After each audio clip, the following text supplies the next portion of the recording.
አንቺ ጭራቅ አይበቃሽም እንዴ?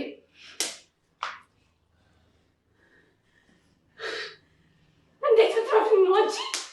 ይሄ ለገደልሽብኝ ልጄ ነው። እሺ ይሄ ደግሞ በገላዬ ፍቅሬን ለማስፈራራት ለሞከርሽው ነው።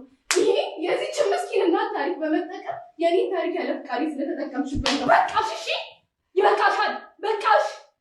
ቆይ እኔ ምንድን ነው ያደረኳችሁ? ምንድን ነው ያደረኳችሁ? ንገሩኝ እስኪ። ቆይ ምሩ ንገሩኝ እስኪ።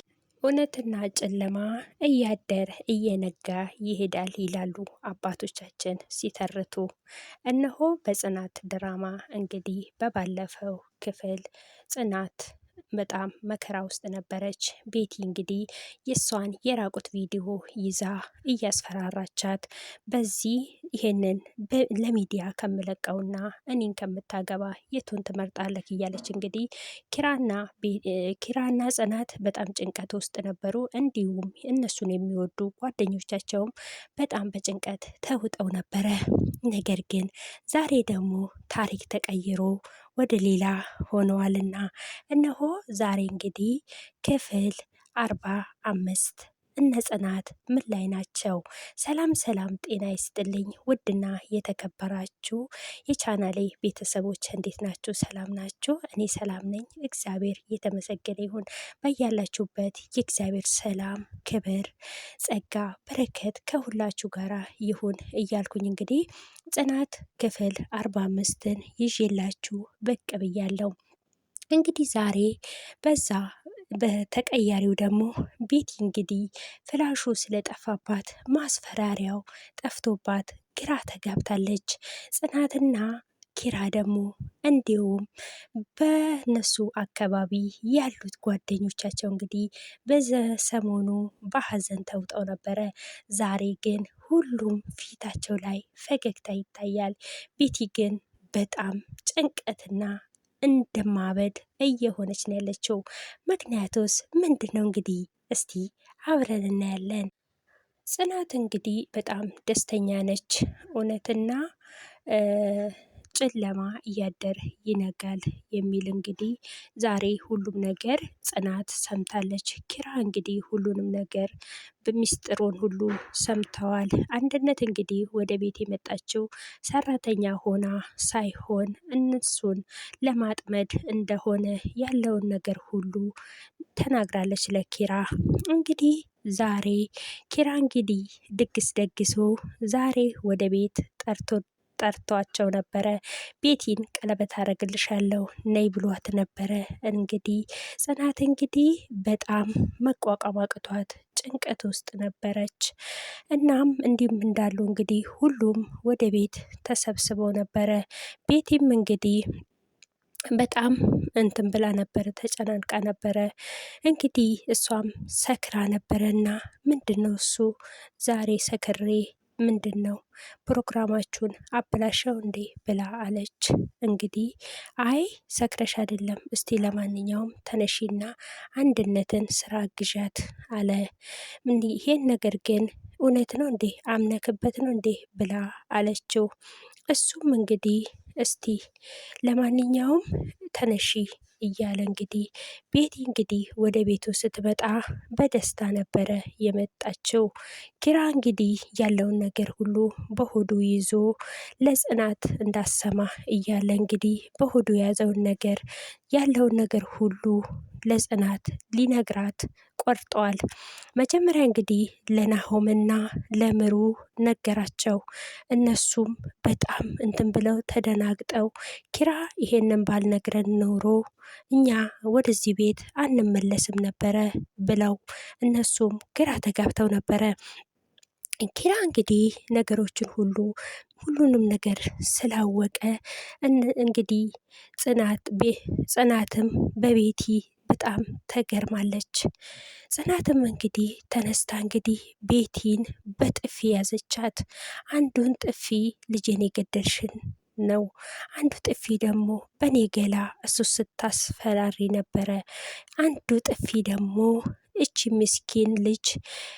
ምስኪን ልጅ ስለምታስፈራሪያት ነው ብላ እንግዲህ በጥፍጥፊ እየጠፈጠፈቻት። ቤቲም እንግዲህ ጥንፊዋን እያጣጣመችው እንግዲህ እኔም ከዚህ ቤት አልወጣም እያለች እንግዲህ ቤቲ እንደ እብድ እየሆነች እንግዲህ በጣም እየጮኸች አልወጣም ከዚህ ቤት እያለች እንግዲህ መውጣትም አልቻለችም። እንግዲህ አንድነት ላይም እያፈጠጠቻት እንደተለመደው ወደ ጎዳናሽ ነው መመልስሽ እያለቻት እየጮኸችባት በጣም እያስፈራራች ነበረ። እኔ እስከ ዛሬ ድረስ ያባከንኩትን ጊዜ ትከፍላታለህ እያለች አሁንም እንግዲህ መጮኋን አልተወችም። ያ ሁሉ ነገር ስላልተሳካላት ለምንድን ነው ይሄ ነገር ሁሉ የማይሳካልኝ ብላ ከዚህ ቤት ብወጣ አሁንም ተመልሼ እዚህ ቤት መምጣቴ አይቀርም እያለች ነው። ኪራና ጽናት እንግዲህ አሁን ላይ ወደ ፍቅራቸው እንዲመለሱ ስለሆነ ጽናት ኪራም እንግዲህ ላንቺ ስል ነው ይሄ ሁሉ ያደረግኩት እያለ እሱም ለጽናት እየነገራት ነበረ። ጽናት ደግሞ እኔ እኮ ጠርጥሬ ነበረ፣ ግን እኮ በቃ ግራ ተጋብቼ ነው አለች። ከዛ አንድነትም እንግዲህ በመሀል ገብታ እኔ ነኝ የደወልኩልሽ፣ እኔ ነኝ ላንቺ ይህን ሁሉ ያደረግኩት አለቻት። ከዛ አንድነትም እንግዲህ ደስ ብሏታል። እኔ ዛሬ ልጄን ስላገኘው ደስተኛ ነኝ፣ ባናንተ ነው ልጄን ያገኘሁት ብላ በጣም ደስተኛ ነች። ቤቲ ደግሞ በዚህ ነገር ግራ ተጋብታለች፣ ቀኑ ጨልሞባታል። ምሩንና ናሆምም እንግዲህ እንዲሁም የጽናት ጓደኞች እንግዲህ ቁጭ ብለው ጉዳዩን በማመንና አለማመን ውስጥ ቁጭ ብለው እያዳመጡ ነው። ይሄ ነገር እንዴት ነው የሚሆነው? ምንድን ነው እየተፈጠረ ያለው ብለው ሁሉም ነገር እንግዲህ ግራ ገብቶቸዋል። ቤቲ ግን እንደምትታይ ከሆነ አሁንም አርፋ የምትቀመጥ አትመስልም። አሁንም የፈለገኝን ነገር ለማድረግ ወደኋላ አልመለስም እያለች ነው። ከቤትም ውጪ ስትባል ከዚህ ቤትማ አልወጣም፣ ኪራ የኔ ብቻ ነው፣ ኪራ ከኔ በስተቀር ማንንም አያገባም፣ እኔም ካለ ኪራ በስተቀር ማንም አላገባም እያለች እንግዲህ በጣም ውስጧ እያረረ ጽናት ድግሱ ሁሉ ለጽናት እንደተደገሰ እየተነገራትም ግን እሷ በታምር አላምንም እያለች ነው። ቤቲ እንግዲህ በሀዘንና በትጋሴ ሞልታ ትገኛለች። ነገር ግን ምንም ነገር ማመን አልቻለችም። በታምር ይሄን ነገርማ አምኜ አልቀበልም ብላ በጣም ንግግር ውስጥ ነው ያለችው እና ጽናት እንግዲህ በጣም ደስ ብሏታል። ኪራም እንግዲህ ደስ ብሎታል።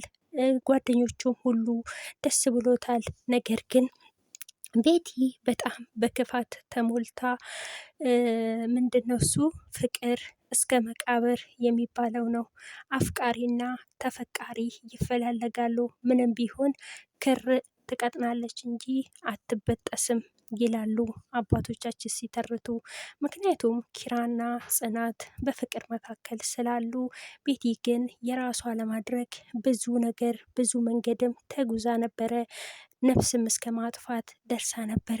ነገር ግን ያው እንግዲህ ስላልፈቀደ ሊሆን ይችላል እና አሁን ግን ኪራና ጽናት አብረው የሚዘልቁ ሁለቱ አብረው የሚሆኑ ይመስላል። እኔ ግን አሁንም ውስጥ ይፈርተዋል። ምክንያቱም ቤቲ አርፋ የምትቀመጥ አትመስልም። ውጭም ስትባል እንግዲህ አልወጣም እንዳለችው ነው እና አሁንም በጣም በእልክ ተውጣ ኪራማ ከኔ በስተቀር ማንንም አያገባምም እያለች ነው። ድግሱም የተደገሰው እንግዲህ ለጽናት እንደሆነ ኪራም አስረግጦ እየነገራት ነው። ነገር ግን እሷ መቀበል ከብዷታል። ይሄ ነገርማ ሊሆን አይችልም፣ ኪራማ ካለኔ በስተቀር ማንንም ሊያገባ አይችልም እያለች እንግዲህ አፏን ሞልታ እሷም በእልክ ሆና እየተናገረች ነው ያለችው። እንግዲህ ናሆሜና ጓደኛውም እንግዲህ በጣም ደስ ብሏቸዋል።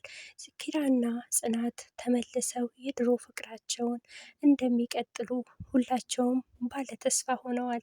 ነገር ግን እነሱም ሲታዩ እየፈሩ ያሉ ይመስላሉ። ምክንያቱም ቤቲ እንደ መርዝ መሬት ለመሬት እንደ እባብ ስለምትሄድ አሁንም ተመልሳ ትመጣለች የሚል ነገር ውስጣቸው ስላለ ምንም መልስ እየሰጡ አይደለም። ዝም ብለው ነው ብቻ እያያቸው ያሉት። ደስታውንም ሀዘኑንም መቋቋም አቅቷቸዋል።